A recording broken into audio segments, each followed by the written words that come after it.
Hello বন্ধুরা, কদিন আগে তোমাদের দেখালাম না একটা আইশ্যাডো কিনেছি, কারণ আমার পুরোনো আইশ্যাডোটা এক্সপায়ার হয়ে গেছে। দেখো গাটা কেমন কড়কড় করে। খুব একটা তো আমার মেকআপের জন্য আমি ব্যবহার করি না। হ্যাঁ, দুটো আমার সেম আইশ্যাডো ব্র্যান্ড, বাট একটু শেডসগুলো আলাদা। ওটা ঘুরতে ঘুরতে গেলে তখন একটু করলাম, বলে সেরকম না। দুটো তিনটে কালার ছাড়া আমার আর অত আইশ্যাডো আমি ইউজও করি না। চোখ আমি যত ন্যাচারাল রাখতে পারবো তত ভালো।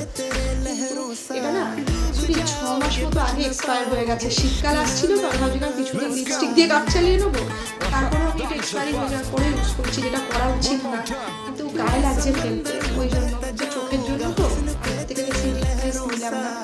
তো এটা ফেলে দিতে হবে, মুখে ব্যথা হচ্ছে। এবার আমি সুইস বিউটিটা নিয়েছি। এটা কেমন এখন অব্দি তো ইউজ করিনি, ইউজ করবো তোমাদের ঠিক আছে। কেমনটা রিভিউ দেবো, ওটা খুব ভালো রিভিউ আমি দেখেছি ইউটিউবে। সুইস বিউটি একটা ভালো ব্র্যান্ড।